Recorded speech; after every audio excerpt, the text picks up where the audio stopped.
Bonjour et bienvenue pour ce nouveau tutoriel sur Cinema 4D. Alors aujourd'hui un petit peu de mots graphes. Aujourd'hui on va voir en fait l'effecteur groupe. Alors c'est pas vraiment un effecteur comme les autres. Alors on le trouve ici, un effecteur groupe. C'est pas vraiment un effecteur comme les autres, je l'ajoute à la scène, vous voyez. Il n'y a pas ici l'onglet atténuation, vous voyez, il y a juste base, comme pour tous les éléments Cinema 4D, coordonnées bien sûr aussi. Et ici effecteur, et qu'est-ce qu'on a dedans? On a juste l'intensité, comme tous les autres effecteurs, une sélection si on veut. On a ici un paramètre recalculer le temps, c'est lui qui est très utile, avec un début et une fin, et ici, un endroit où on peut mettre d'autres effecteurs. Alors, cet effecteur groupe sert à grouper des effecteurs, truc tout bête. Alors là, vous allez me dire, oui, mais je peux très bien utiliser un autre pour grouper des effecteurs, c'est vrai. On peut aussi mettre des effecteurs enfants d'autres effecteurs, ça les groupe aussi. Hein. Sauf que ici, il y a le recalculer le temps, et c'est lui qui est vraiment très pratique. C'est lui qui fait tout l'intérêt de cet effecteur. Donc ça, je vais le retirer. Et on va voir ça en situation parce que c'est plus pratique d'expliquer ça comme ça. Dans les jeux vidéo, les jeux un peu rétro, pas seulement, mais bon, surtout ceux-là, il y a parfois des pièces qui volent dans les plateaux et puis les personnages doivent ramasser ces pièces. Dans le cas de Sonic, par exemple, c'est des anneaux. On ramasse des anneaux dans le jeu. Dans le cas de Mario, on ramasse des pièces. Dans d'autres jeux, il y en a plein de jeux comme ça. Star Fox, si je me trompe pas.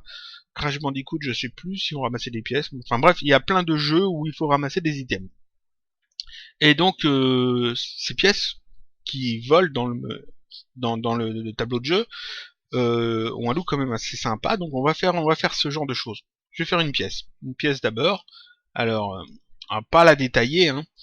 On va faire un truc comme ça de rayon. On va mettre 60. Ici, on va mettre 20. Voilà. Je rends ça éditable. Je passe en mode point, CTRL A pour sélectionner tous les points, clic droit, optimiser. Là, rien de nouveau, hein. Ça c'est que des choses qu'on a déjà vues. Je vais juste sélectionner ce polygone-là, les polygones qui sont là, je vais pas la détailler la pièce. Touche I pour faire une extrusion interne, clic déplacer, parfait. Touche D pour faire une extrusion normale, clic déplacer, voilà, je relâche tout, je désélectionne tout, et voilà, j'ai une pièce de fait. On va la faire en jaune. Parce que, généralement, c'est jaune. Comme ça, c'est parfait. Ouais, génial.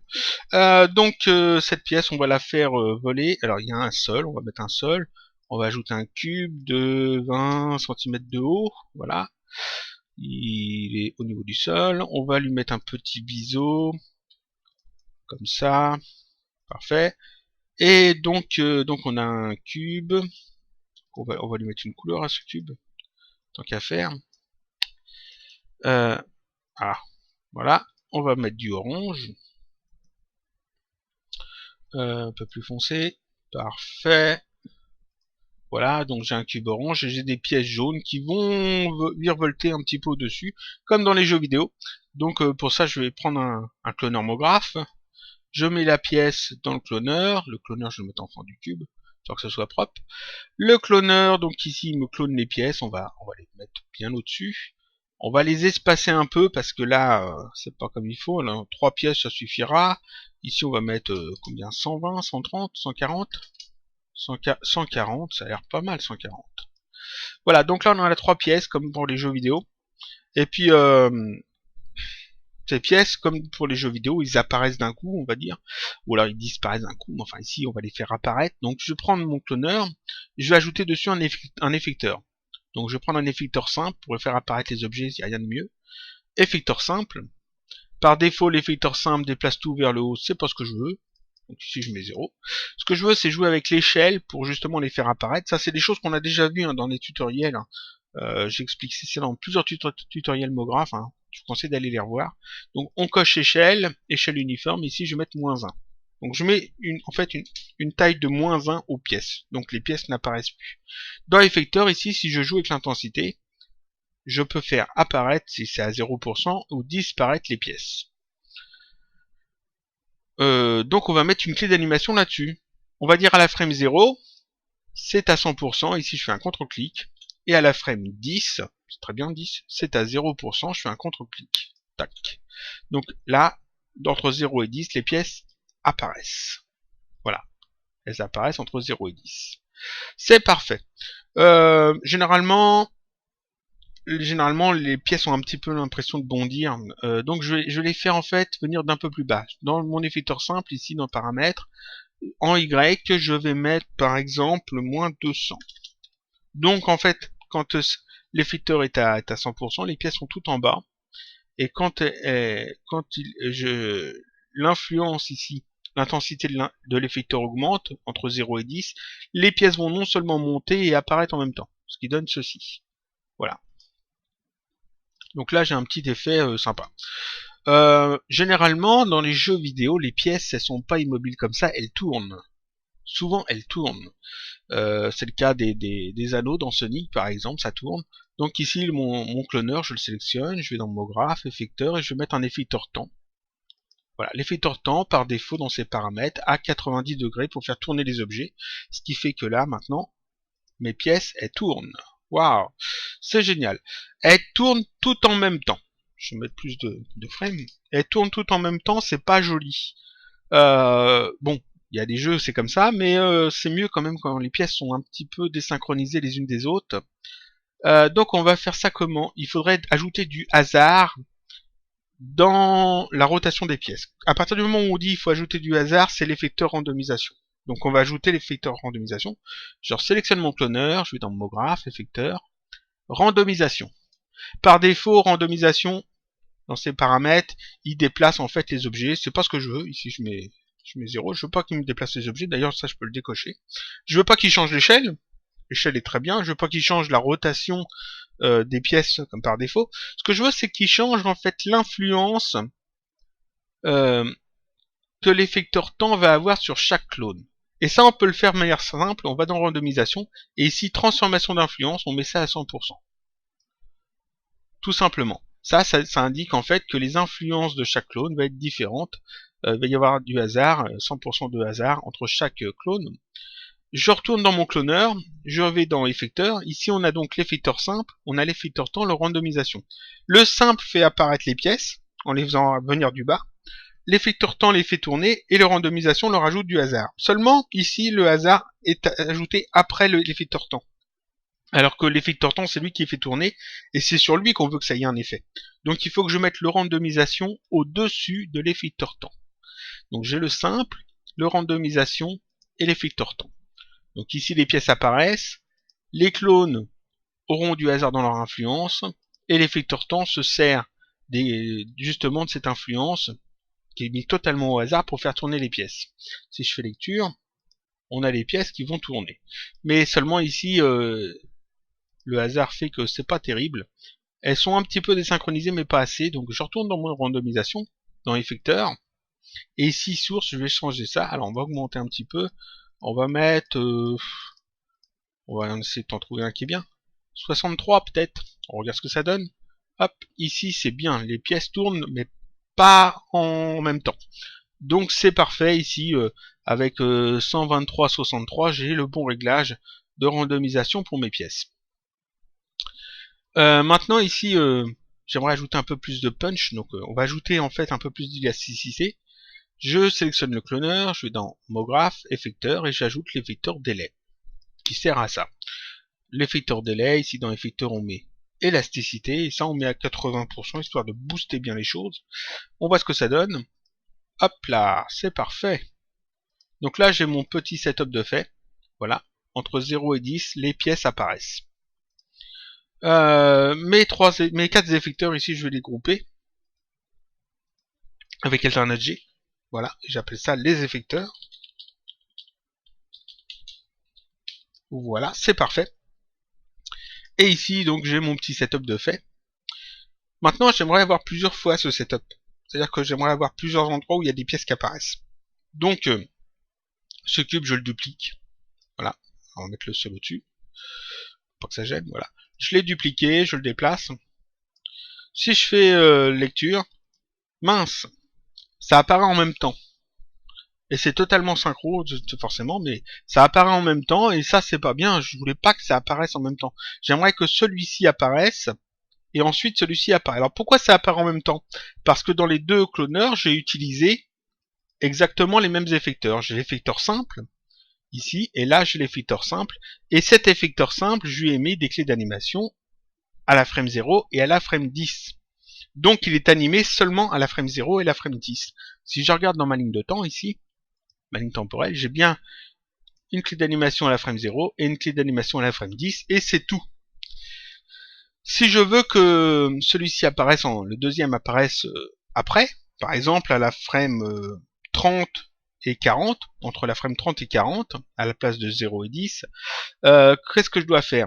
Je vais, soit je joue avec les atténuations, mais ça va être galère parce que je vais peut-être en mettre un ici, un deuxième ici, et puis peut-être qu'en mettre un autre après ici, puis un autre là-bas, puis un autre là-bas, on sait pas. Ce qui fait que pour l'atténuation, ça va vraiment compliquer les choses. Je pourrais mettre plusieurs effecteurs simples. Un différent pour chaque cloneur. Oui, mais ça va me faire pas mal de clés. C'est-à-dire que je vais avoir des clés d'animation de 0 à 10 pour celui-là, de 30 à 40 pour celui-là, peut-être de 60 à 70 pour un autre, peut-être de 90 à 100 pour encore un autre, etc. Ça va me faire pas mal de clés d'animation dans ma ligne temporelle ici, alors que là j'en ai que deux, c'est vachement pratique. Donc qu'est-ce que je peux faire? Je retourne dans mon cloneur ici, je vais retirer l'effecteur simple, le randomisation et le temps. Je laisse le délai parce que le délai c'est un cas à part, on va pas s'en occuper. Je retire là aussi le simple, le random et le temps. Et maintenant je vais créer en fait ce qu'on va voir aujourd'hui, c'est-à-dire un effecteur groupe. Donc mot-graph, effecteur, effecteur groupe. Voilà.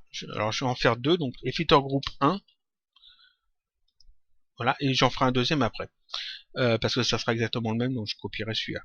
Dans cet effecteur groupe, ici dans effecteur, je vais me placer mes effecteurs de la façon que je voulais les mettre. Donc je vais mettre d'abord le simple, ensuite le randomisation qui ajoute le hasard, et le temps qui fait tourner les objets.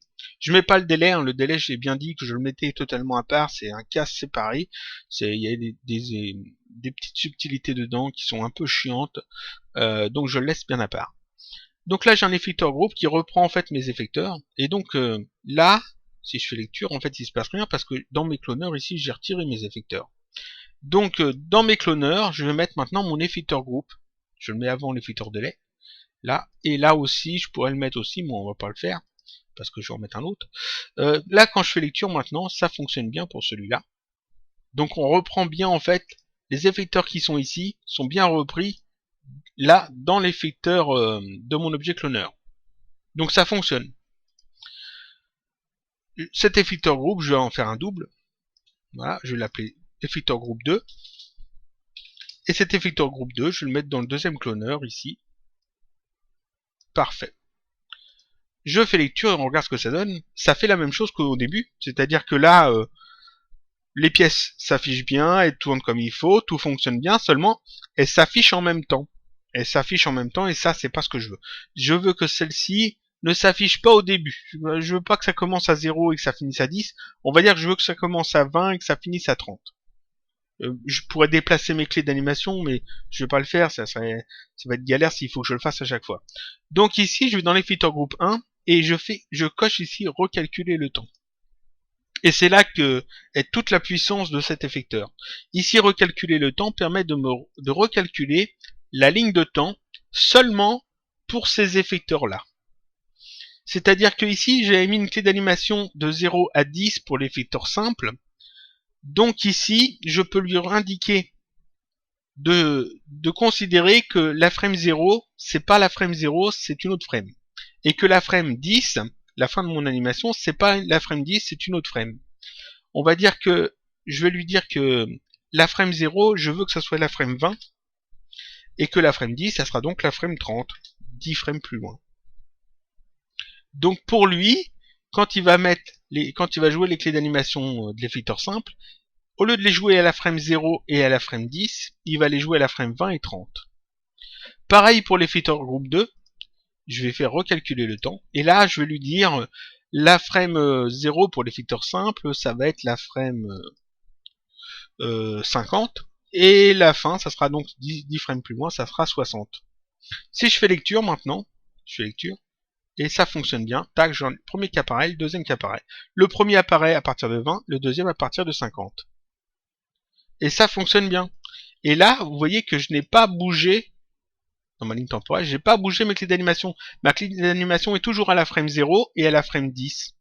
Une clé à la frame 0, une clé à la frame 10, j'y ai pas touché, mais seulement avec l'effector group, avec ce paramètre, je peux lui indiquer que la frame 0, c'est pas la frame 0, c'est la frame 20.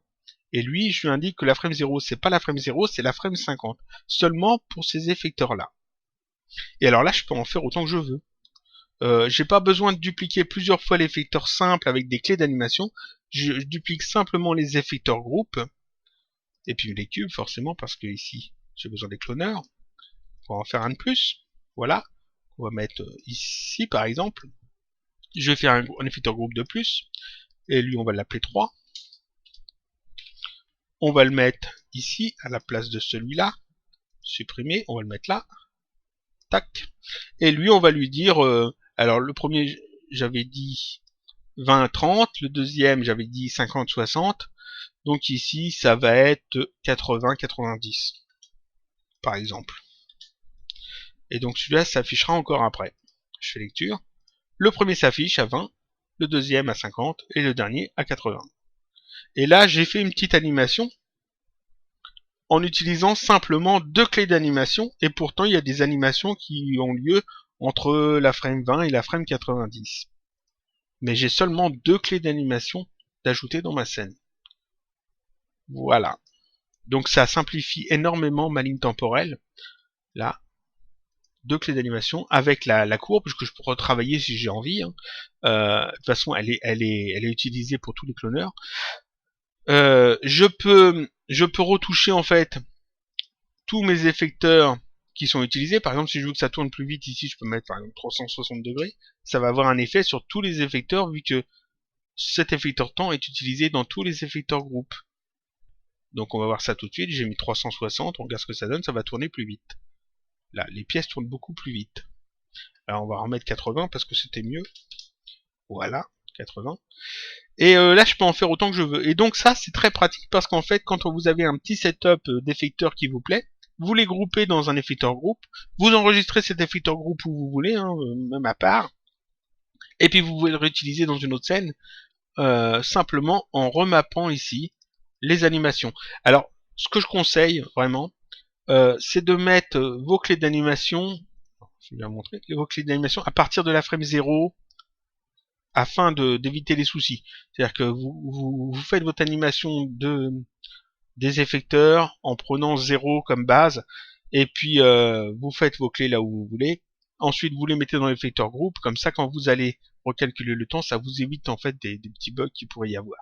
Ensuite aussi, sur certaines versions de Cinema 4D, vous pouvez avoir en fait des petits soucis quand vous lancez le rendu, que ça marche pas.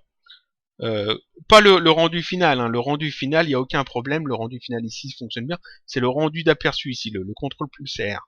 Donc dans ce cas-là, vous désactivez simplement vos effecteurs groupes, vous faites votre rendu, ça fonctionne bien, vous pouvez réactiver vos effecteurs groupes après, vous avez fait votre test, vous avez vu que ça fonctionnait. Ça c'est simplement parce qu'en fait, les effecteurs groupes recalculent le temps en direct, en live. Donc forcément, ça complique un peu les choses. Cinema 4D, c'est plus trop où se trouve la frame 0 à certains moments pour faire le rendu, ça peut poser problème. Des fois, vous avez le rendu qui ne marche pas à la frame 0 et puis qui marchera à la frame 1. Mais ça, c'est pas pour le rendu final. Le rendu final, il n'y a aucun problème. Quand vous le lancez, hein, il se lance bien. Alors ici, on va laisser... Oui, on met oui. Il se lance bien, ça posera aucun problème. C'est seulement pour l'aperçu. Donc là, vous voyez, à partir de 20, l'animation se fait. Après, à partir de 50, j'ai la deuxième ici qui va s'afficher. Voilà. Et puis la dernière, c'est à partir de... J'ai dit 80, je crois. Donc ici, à partir de 80, ça se lance. Et j'ai toujours que deux clés d'animation dans toute ma scène. Seulement deux clés d'animation. Et là, j'ai donc... on va mettre ça comme ça. J'ai bien mon animation qui se lance correctement. Avec deux clés d'animation, mais pourtant j'ai quand même plusieurs éléments qui s'affichent. On va faire arrêter le rendu. Voilà. Voilà. Parfait. Et donc ça sert à ça. L'effecteur groupe sert simplement à ça. C'est très pratique. Vous allez sûrement vous en servir quand vous allez utiliser plus MoGraph pour faire des choses un petit peu plus compliquées. Parce que ça permet de gagner beaucoup de temps, ça permet de gagner pas mal de clarté en fait dans vos clés d'animation, dans votre ligne de temps. Vous voyez que ici j'ai que 2 clés d'animation, j'ai qu'une seule courbe F à gérer. Je peux gérer en fait tous les paramètres de mes effecteurs sans aucun problème. J'ai mis l'effecteur délai à part des autres, c'est-à-dire que je ne l'ai pas ajouté dans l'effecteur groupe, c'est voulu, c'est parce qu'il y a des petites subtilités dessus, il est un petit peu chiant cet effecteur là, je reviendrai dessus dans un autre tutoriel je pense. Et donc voilà. Alors qu'est-ce qu'on a vu aujourd'hui? En gros, on a vu que l'effecteur group permettait donc de grouper, de factoriser plusieurs effecteurs. Quand ces effecteurs ont des clés d'animation sur leurs paramètres, on peut redéfinir en fait où est-ce que les clés d'animation commencent et où est-ce qu'elles finissent. Alors petite chose intéressante aussi, ici j'ai donc gardé le même écart, un 20 à 30. Si je mets plus, l'animation sera plus lente. Par exemple, ici, si je mets 50, 20 à 50, il n'y a pas 10 d'écart, ici il y a plus que 10. Donc quand je fais lecture, c'est beaucoup plus lent. Voilà, parce que justement, Cinema 4D étire l'animation, étire les clés pour que ça passe entre 20 et 50. Si au contraire je mets plus petit, 24, ça sera plus rapide. Voilà, parce que Cinema 4D resserre les clés. Donc si vous voulez garder le même ratio, pensez bien à garder le même écart pour bien garder le même truc. Mais ça peut être utile hein, justement pour accélérer ou ralentir des animations d'effecteurs. Donc ici, donc on a vu qu'on pouvait grouper les effecteurs, qu'on pouvait recalculer le temps des effecteurs, on peut jouer aussi avec l'intensité des effecteurs groupes aussi, hein, si vous voulez. Et puis on a vu quoi? On a vu aussi le randomisation qu'on pouvait ajouter du hasard, mais ça je crois que je l'avais déjà montré. Ici en mettant transformation d'influence à 100%, ça change en fait le comportement des effecteurs suivants, ici de l'effecteur temps, des effecteurs suivants l'effecteur randomisation. C'est-à-dire ici, comme j'ai mis influence 100% sur randomisation, l'effecteur temps ne fait pas tourner tous les clones en même temps. Voilà, ça c'est le truc tout bête, tout simple. On peut redésactiver un effecteur comme ça pour voir que sans ça, les clones tournent en même temps. Alors que les autres, où j'ai pas désactivé, les clones tournent différemment. Et si je réactive ici, on voit que ça tourne différemment, c'est désynchronisé. Ensuite, qu'est-ce qu'il y a d'autre à dire? Il n'y a rien d'autre à dire. On a fait le tour. C'est pas un tutoriel très long aujourd'hui. J'ai pas eu le temps de préparer des choses très compliquées. Mais je pense que ça vous sera utile si vous utilisez MoGraph, si vous voulez faire des petits setups MoGraph, des petites animations assez simples. Ici, je l'ai fait pour ces petites pièces, mais ça aurait pu être plein d'autres choses. Il y a plein d'autres cas où on peut utiliser cet effecteur groupe pour justement regrouper plusieurs effets en un seul effecteur que vous pouvez dupliquer autant de fois que vous voulez. Ça n'ajoutera pas de clé d'animation, ça vous complexifie pas la scène. Surtout que je vous rappelle que ici, plus vous avez d'éléments dans la hiérarchie, plus Cinema 4D a de calcul à faire quand il doit faire le rendu de la scène, parce qu'il doit calculer pour chaque élément. Et donc ici, en n'ayant pas dupliqué le simple, le temps et le randomisation pour chaque cloneur, en ayant dupliqué seulement les effecteurs groupes, je gagne énormément de place, de clarté dans cette hiérarchie. Ça me simplifie énormément les choses. Donc c'est tout bénef. Voilà, c'est tout pour aujourd'hui. Je vous dis donc à la semaine prochaine pour un autre tutoriel toujours sur Cinema 4D.